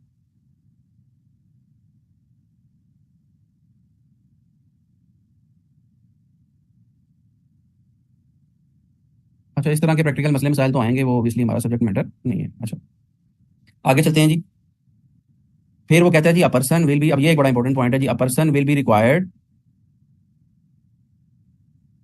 authorization from commissioner through IRS for filing of the sales tax return in case such registered person wants to declare its sales which is 5 times more than the sum of capital and liabilities declared in the balance sheet। जो कह रहा है मैं तुम्हारी liabilities का, जो तुमने balance sheet submit की होगी ना, उसमें तुम्हारी लाइबिलिटीज का और कैपिटल को ऐड कर लूंगा। पहले जब ऐसा इशू हुआ था तो सिर्फ कैपिटल का वर्ड लिखा हुआ था, अब उन्होंने कैपिटल प्लस लाइबिलिटीज का लिख दिया है। उन्होंने कहा यार ऐसा भी तो हो सकता है ना कि एक बंदे ने कैपिटल की बजाय बैंक से लोन लिया हो, और बैंक से लोन लेके सेल्स की हो, यानी बैंक से लोन लेके प्रोडक्शन की और फिर सेल्स की, तो लोन भी यूज हो सकता है ना, फाइनेंसिंग भी होती है। तो उन्होंने कहा कि भाई मैं तुम्हारे कैपिटल का और लाइबिलिटीज का दोनों का टोटल करूंगा, और मैक्सिमम जो तुम्हारी सेल्स हो सकती है ना, वो उसके 5 टाइम्स तक हो सकती हैं। अगर तुम्हारी सेल्स जो हैं वो उसके 5 टाइम्स से ज़्यादा हो गई लाइबिलिटीज़ के और कैपिटल के, तो कमिश्नर से अप्रूवल लो। कमिश्नर पूछेगा, कोई ना कोई सवाल पूछेगा कि भाई बताओ तुम्हारे पास भी इतने पैसे ही नहीं है तो सेल 5 टाइम्स कैसे ज़्यादा हो गई है, मतलब तुम्हारी बैलेंस शीट ठीक नहीं लग रही मुझे, या तुमने इनकम्प्लीट रिकॉर्ड दिया हुआ, या तुमने दो दो बुक्स बनाई हुई हैं। ठीक है, इस तरह का कोई ना कोई क्वेश्चन करेगा। अगर आप उसको सेटिस्फाई कर देंगे तो वो ओके कर देगा। लेकिन अगर 5 टाइम्स से ज़्यादा आपकी सेल्स आ गई तो आप ऑटोमेटिकली अपनी आईआरएस पे जाकर रिटर्न फाइल नहीं कर सकते, वो आपको अगेन नोटिस दे देगा। जैसे ही आप अपनी रिटर्न की सबमिशन का बटन दबाएंगे, वो आपको नोटिस दे देगा कि भाई तुम्हारी सेल्स जो हैं वो लाइबिलिटीज़ के और कैपिटल के 5 टाइम्स से ज़्यादा हो गई हैं, कमिश्नर से अप्रूवल हो जाके। जी एक्सक्लूसिव और सेल्स टैक्स को निकाल के। हाँ अलबत्ता, जो बंदे मैन्युफैक्चरर के तौर पे रजिस्टर्ड हैं, यानी वो सिंगल मेंबर कंपनीज जो एज अ मैन्युफैक्चरर रजिस्टर्ड हैं, उनके लिए ये 5 टाइम्स वाली रिक्वायरमेंट उनके लिए भी नहीं है। और जो इंडिविजुअल और एओपी एज अ मैन्युफैक्चरर के तौर पे रजिस्टर्ड है, उन पे भी ये रिक्वायरमेंट नहीं है। ठीक है, इस बात को भी समझ लें। ऊपर बात हो रही है कि ये वाली जो एसआरओ है ये इंडिविजुअल पे भी है, एओपी पे भी है, और single member company other than manufacturer पे है। नीचे वो बात कर रहा है कि ये वाली जो 5 टाइम्स वाली प्रोविजन है ना, ये मैन्युफैक्चरर पे एप्लीकेबल नहीं है। अब वो मैन्युफैक्चरर कौन सा है, वो इंडिविजुअल है और एओपी है, क्योंकि सिंगल मेंबर कंपनी पे तो वैसे ही मैन्युफैक्चरर पे एप्लीकेबल नहीं है पूरे का पूरा एसआरओ। तो फिर पीछे बात रह कौन गए, इंडिविजुअल और एओपी। इंडिविजुअल और एओपी अगर एज अ मैन्युफैक्चरर रजिस्टर्ड है तो उनकी जो सेल्स हैं वो लाइबिलिटीज और कैपिटल की अगर 5 टाइम्स से भी ज़्यादा हैं तो कमिश्नर के अप्रूवल की जरूरत नहीं है, वो रिटर्न सबमिट कर सकते हैं। ठीक है। अच्छा।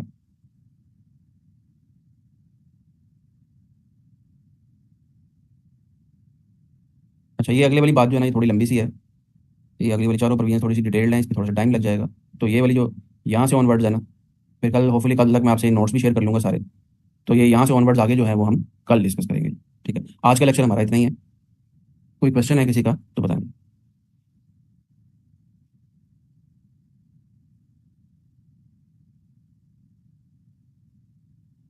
सॉरी, यहाँ तक हमने पढ़ लिया, यहाँ तक। तो यहाँ से ऑनवर्ड्स ये जो 2 3 प्रोविजन रह गई है ना, ये कल हम डिस्कस करेंगे। ठीक है जी, अल्लाह हाफिज़।